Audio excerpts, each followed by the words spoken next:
So ito po yung ating mga 45 days old na mga sampin. Ayan yung iba. Since maganda na yung panahon dito, ay pinakawalan ko na sila. Ayan, no?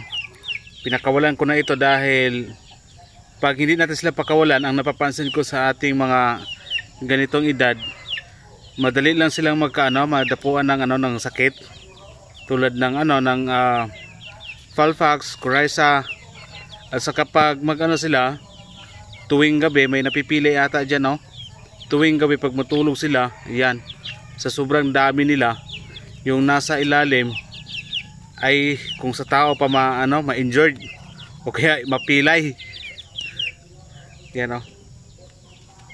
So ang mga native chicken kasi ay nasanay sila na naka-free range yan, tulad ng ganyan. So yan. Yung iba kasi na manok ko dito na ginagamot ko pa, maya maya kung sino yung okay na ay pwede natin pakawalan. Yun yung ibang mga sampin ko, nasa 15 to lahat. Okay.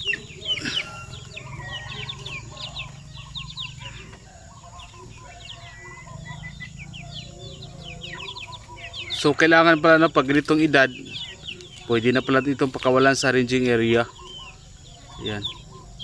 Actually kung anong naman kinakain sa mga malalaking manok, gano'n naman din yung kinakain nila. So doon yung sa iba, tingnan natin kung sino yung okay na, ay papakawalan na lang natin. Itira na lang natin yung may sipon pa. Yung iba na okay na, yan, pwede nating pakawalan na lang dito kasi masyado masikip na rin doon. So maya maya ay isa-isahin natin ito. Bali 15 to sila lahat din. Isa-isahin natin ito silang lahat. Check natin kung okay na, pakawalan. Yung natitira, iwan na lang dito kasi pwede yun makahawa sa ibang mga manok natin, yung mga sipon. Ayan. Actually tagwa 1 kilo na kasi ito sila. Yan, 15.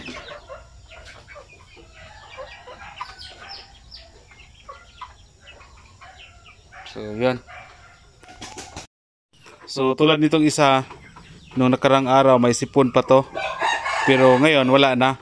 So mahigit 10 ata dyan yung okay na po sila.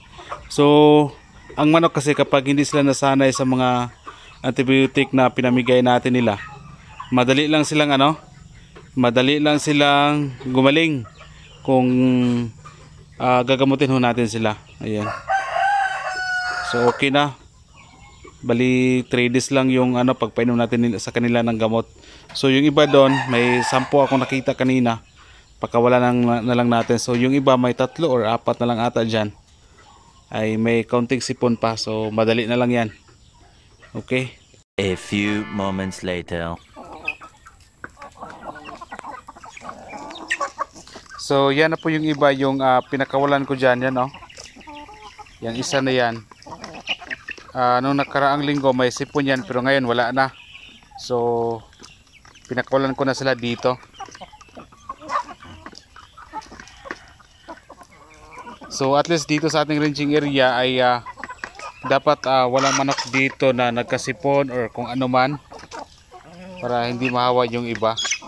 So napakahirap yung pag-alaga ng manok, dahil dapat isa-isahin mo sila kung may sipon ba o wala.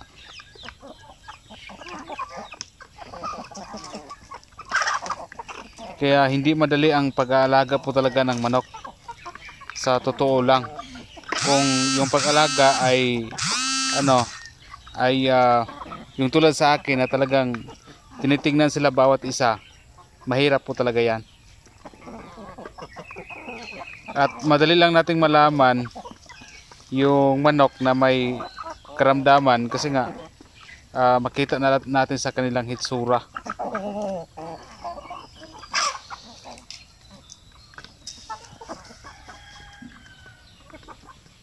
So yan po, yun din yung ating iba na mga sampin. Kung ihalo kasi natin sila dito, hindi sila makakain kasi masyado pa silang maliit compared doon sa iba. Ayun, yun pa ibang manok natin. Dito pa iba. Mga sampin.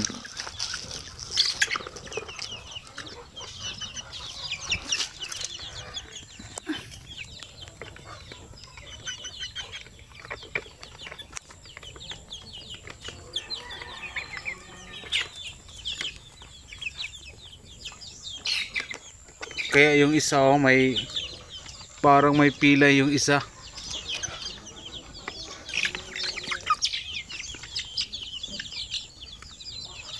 Kasi mag-ano sila, mag patong-patong sila pag matulog sila. So mas maganda na dito na lang sila sa ranging area.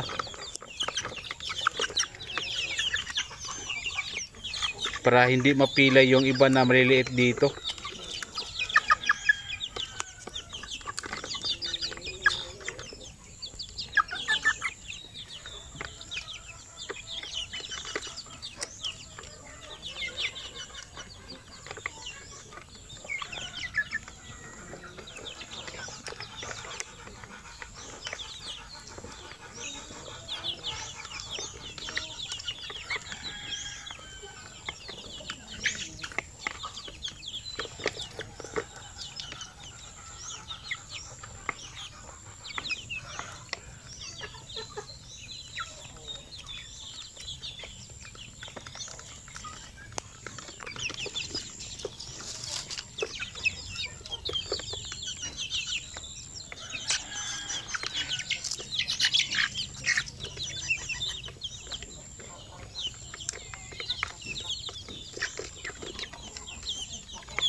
So ito, Madre de Agua ito ng mga dahon.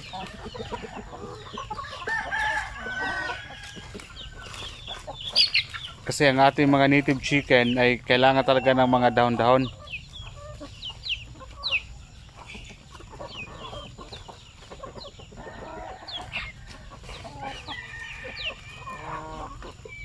Kung marami na po yung ating Madre de Agua, ay ayun, pwede na natin i-mix sa ating feed siguro para makatipid tayo. Pero ngayon na hindi pa gaano kadami yung ating mga yung ating mga tanim ng Madre de Agua. So ito ay bilang snacks lang muna. Hindi pa pwedeng ihalo sa feeds kasi kukulangin tayo dyan.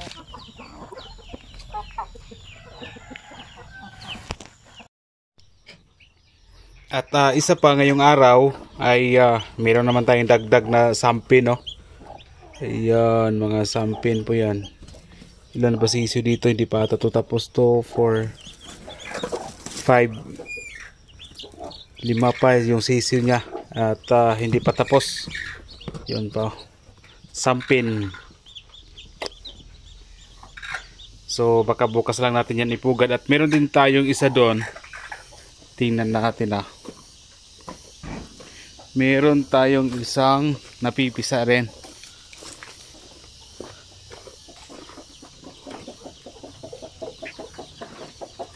Yan, may 7 dito. So ito yung una nating ipupugad ngayon. Na basilan po ito actually. Na mga sisiw. Yan po. Yung sisiw sample. Basilan. So yan po. So ipugad muna natin to, yung isa bukas naman.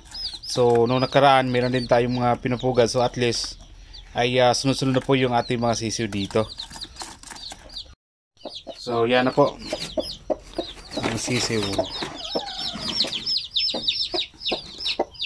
So kunin natin itong inahin na ito. So yung isa na sampid bukas na lang. But ito basilan ito.